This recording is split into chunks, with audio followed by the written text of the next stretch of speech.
Hey guys, Collin Chi, certified nutritional consultant, numerologist, bringing you another talk today. Today, I'm going to be giving you guys the mathematical equation that can predict love.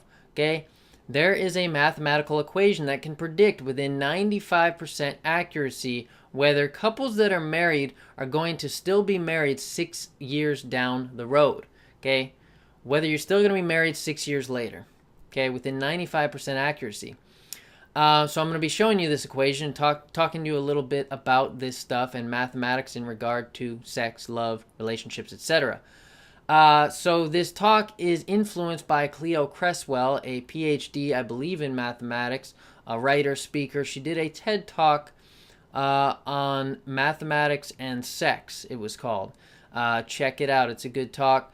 So in that talk, she showed some equations for men's and women's hormone cycles too that was interesting, that showed that men's hormone cycles actually looked a lot more complicated than women's, which kind of flips the stereotype. You know, we tend to think that women are more emotional and they have more complicated hormones that mess them up, and PMS and make them moody and things like this. So this mathematics actually kind of flips that a little, showing that it looks like men's hormones are a little more complicated. You know, you can look at it in both ways. You shouldn't completely be indoctrinated by one way or the other, but this at least flips our common conditioning and programming that society gives to us about these ideas. So interesting. It basically shows that every 2.5 hours there's a spike and a dip in men's testosterone levels. So it spikes every couple hours. So it goes like this all day long. So there's this rhythm to testosterone for men. So if they're not interested in sex right then and there, as a woman, and you're trying to solicit the man to have sex with you, wait a couple hours, or wait an hour, or wait a half hour. You know, she makes some jokes about that in the video, and then he'll be ready to go again because of that. So that was interesting. But I'm going to be giving you this equation right now because it's really interesting. Okay. So within 95% accuracy, okay, they modeled some areas of contention, she says, such as in-laws and money, through mathematics, and then they modeled the couple's responses to each other. And I'm going to show you this right now, don't worry. And what they said, what it showed was that couples that actually responded less to each other, couples that were less compromising, actually stayed together longer. So this was kind of interesting. That also flips this scenario that we're supposed to compromise in order to come together and be in love and be in a relationship. And it flips the scenario of in therapy that therapy tells us and tries to sell us on the fact that we need to be more empathetic towards our partner and rub their feet when they want, and be nicer and do things for them, and compromise more.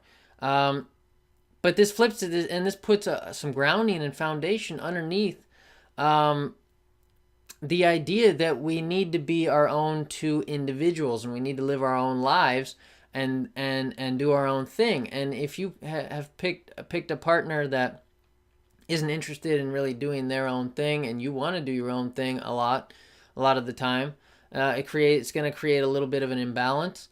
And one of you is gonna have to compromise more.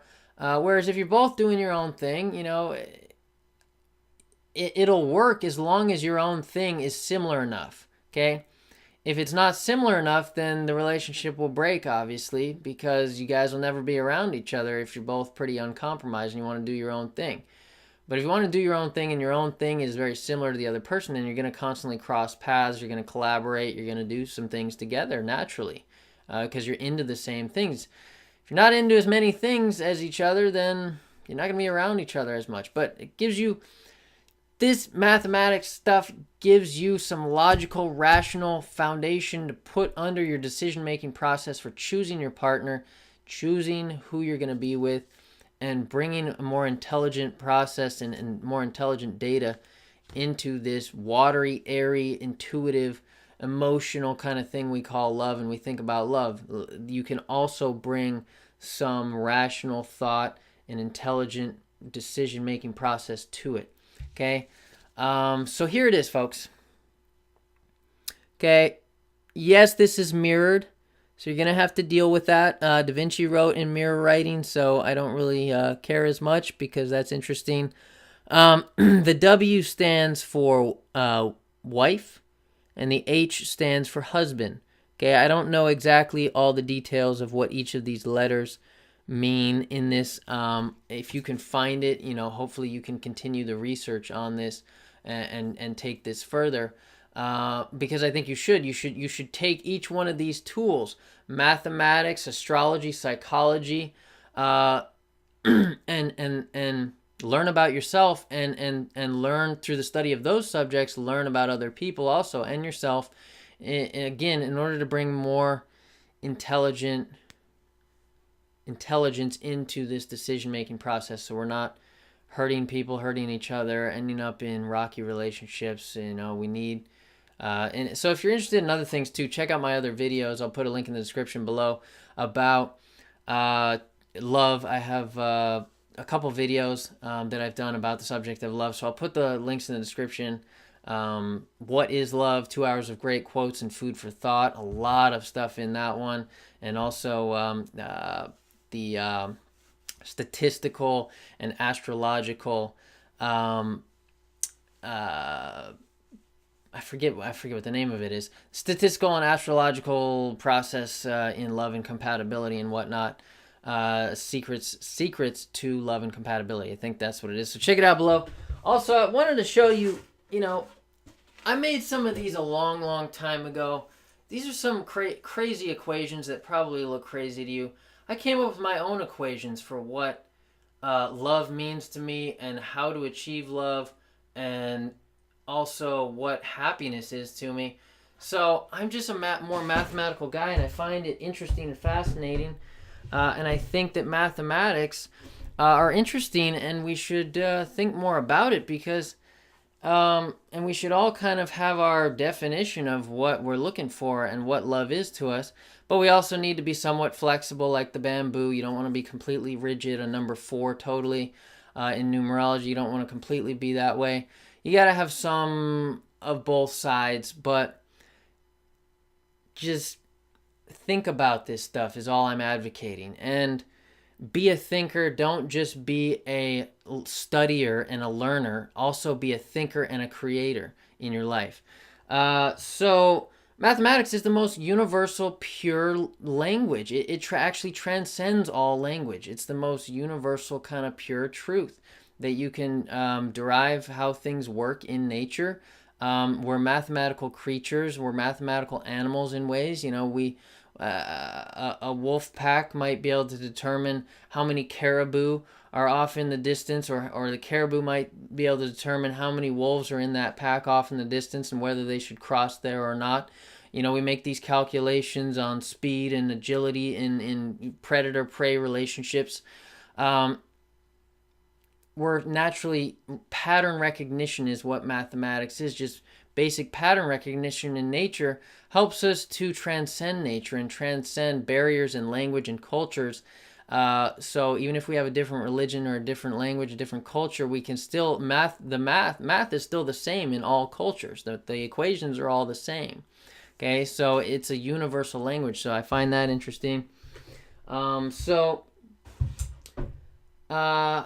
Yeah, so look into this stuff because I really think that that we can have more intelligent conversations about this subject. Okay, so if you'd like a consultation, hit me up at collinchi@gmail.com. If you'd like a numerology consultation or a nutritional consultation, I'm the guru at that especially. And you may help to gain more awareness of yourself. And I also do compatibility numerology charts. So hit me up at collinchi@gmail.com. I will put a link in the description. I hope you enjoyed it. Did I miss anything? Again, having high standards and not compromising as much might be another way to look at love. Don't be completely indoctrinated and programmed that we all have to, have a mush of concession, and then when we compromise too much to come together, just because we're both lonely and we have this compulsive attachment, we lose the foundation beneath us because we don't have our own individual stuff going on. There's kind of nothing keeping. It's just this, we're together, but it's this airy thing. There's nothing under there because we're only spending all of our time with each other. So you want to be two individuals going in the same direction, in my opinion. So, interesting stuff. You can apply math. You can apply some different tools. Okay? So that's all I wanted to say. Collin Chi, certified nutritional consultant, numerologer. I hope you guys enjoyed it, and I hope you gained some intelligence and awareness and development from this video. As always, rise.